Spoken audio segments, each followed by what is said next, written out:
Welcome to my new vlog. तो हम सुबह सुबह पहुंच गए हैं शादी वाले घर में। हमें मामा जी का फ़ोन आया था कि फटाफट यहाँ पे आ जाओ और पहले कर लो ब्रेकफास्ट, फिर रेडी होके हल्दी के लिए आ जाना। तो हम यहाँ पहुंच गए हैं, हमारे गरम गरम परांठे यहाँ रेडी हैं। तो हमने यहाँ पे फटाफट किया ब्रेकफास्ट क्योंकि हमें फिर रेडी होके हल्दी के लिए भी आना था। तो हमने ज़्यादा टाइम ना वेस्ट करते हुए पहले किया ब्रेकफास्ट। यहाँ देखो वृद्धि तो अपनी मासी को चिपकी हुई है और हरगुन अपने मामा जी के साथ लगी हुई है। तो घर आते ही सबसे पहले मैंने रेडी किया वृद्धि को लहंगा पहनाया था और लहंगे के साथ मैंने उसे परांदी भी लगा दी थी। यहाँ बिंदी स्टिक ही नहीं हो रही थी, बहुत देर तक मैंने उसे दबाया कि ताकि वो रुक जाए, बट हाँ लास्ट में हो ही गई थी। तो यहाँ वृद्धि अपनी नानी के साथ रेडी होके पहले चली गई थी, हम लोग आए थे बाद में। ये हल्दी का सेटअप और यहाँ देखो सबसे पहले हुई चूड़ा रस्म। तो हम सारी बहनों ने मिलके यहाँ पे सबसे पहले फ़ोटोज़ कराई। फ़ोटोज़ कराने के बाद स्टार्ट हुई थी हल्दी। तो हमने बारी बारी से फिर छवि को लगाई थी हल्दी। हर जगह सबसे पहले निखिल और पारिका पहुंचते हैं, तो यहाँ भी वो पहुंच ही गए हल्दी लगाने। उसके बाद लगाई भाइयों ने, फिर एट लास्ट हमारा नंबर आ गया तो मैंने और इन्होंने भी लगाई हल्दी। और इस टाइम पे मैं इससे पूछ रही थी छवि से कि और कहीं भी लगानी है, दोनों ने कहा, उसने कहा नहीं नहीं नहीं सिर्फ फेस पे ही लगा रहे हैं। हल्दी के बाद घड़ोली भरने जाना था, ढोल वाला भी आ गया था, ढोल बज रहे थे तो नाचने का मन हुआ। मैंने अंदर ही शुरू कर दिया था छवि के साथ डांस करना ढोल की आवाज़ आते ही, और यहाँ बच्चों ने भी शुरू कर दिया था बाहर डांस करना। अब बस घड़ोली का वेट हो रहा था और उसके बाद हम चले गए थे घड़ोली भरने।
फिर हम लोग पहुंच गए थे मंदिर जहां से भरना था हमें पानी। अब पानी पे हम सारी बहनों का हो गया अटैक क्योंकि हम जीजू को भरने नहीं देने वाले थे यहाँ से पानी, उन्हें देना था पहले सगन।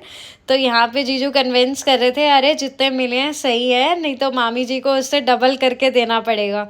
तो एट लास्ट हम लोग उसने में ही मान गए और यहाँ पे हमने भरा पानी भरने के बाद हम लोग निकल गए थे वापसी घर के लिए। और वापसी के टाइम पे मेरी भाई ने बोलियाँ बोली थी तो और सबको नचाया था एक एक करके, बहुत मज़ा आ रहा था उस टाइम पे। और इतने में मेरे पास छवि का कॉल आया कि हरगुन उठ गई है और बहुत रो रही है। तो मैं और ये निकल गए थे वापसी के लिए और इन लोगों को आधा घंटा लग गया था घर पहुंचने में क्योंकि ये नाचते हुए आए थे। और उसके बाद हमने यहाँ पे किया था लंच, और लंच में देखो निखिल आपको सब दिखाएगा, देखो सब दिखेगा आपको इस वीडियो में कि हमने लंच में क्या क्या खाया। रोटी के साथ हमारे पास है मिर्ची के साथ हमारे पास है कैरेट सैलेड। और खाने में फिर मैंने इसको बोला, मैंने कहा खाना भी तो दिखा कि खाने में हम क्या क्या खा रहे हैं। फिर इसने बताया देखो हमारे पास चावल हैं, राजमा है, मिक्स वेज है, ये सब ये गाइड कर रहा था। और यहाँ से पीछे कुंवर आया, क्यों आपको दिख नहीं रहा कि हम क्या क्या खा रहे हैं? और उसके बाद निखिल को पता नहीं क्या हुआ, निखिल लेके आ गया पोला। अरे भैया पोला तो हमारा यहाँ पे बेस्ट है। तो हम सब ने यहाँ पे खाए पोले और उसके बाद हम लोग आ गए थे घर, किया रेस्ट। अब मिलते हैं नेक्स्ट वीडियो में।